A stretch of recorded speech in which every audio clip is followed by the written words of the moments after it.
The Rock and Roller Coaster in Hollywood Studios in Orlando starts from rest and propels riders to a speed of 25.5 meters per second using electromagnets.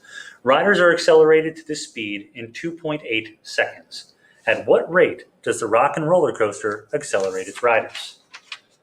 So now that we know what the problem is, the first thing we're going to need to do is pull some information from it. I drew the picture here. Here's my roller coaster. I know it starts from rest and it's going to get faster, faster, faster, which means the acceleration has to be in the same direction as the velocity.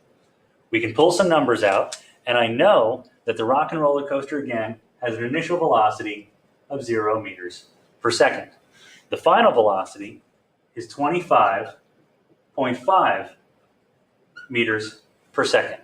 And we know it does all of this in 2.8 seconds. The question is, what is the rate of acceleration? So A is the thing that I'm looking for. At this point, we're going to be able to pick the equation that does not have displacement, because that's the thing that I don't care about.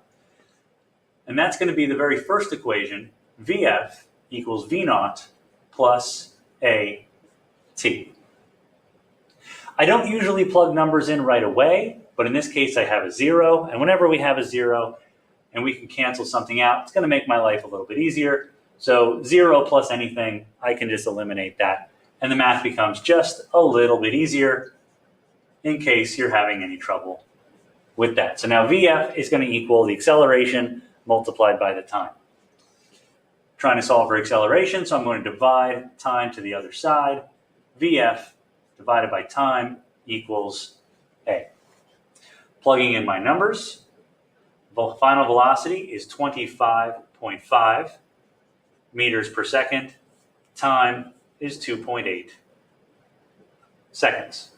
If I divide those two things, what I'm going to get is the acceleration, which is 9.1 meters per second squared.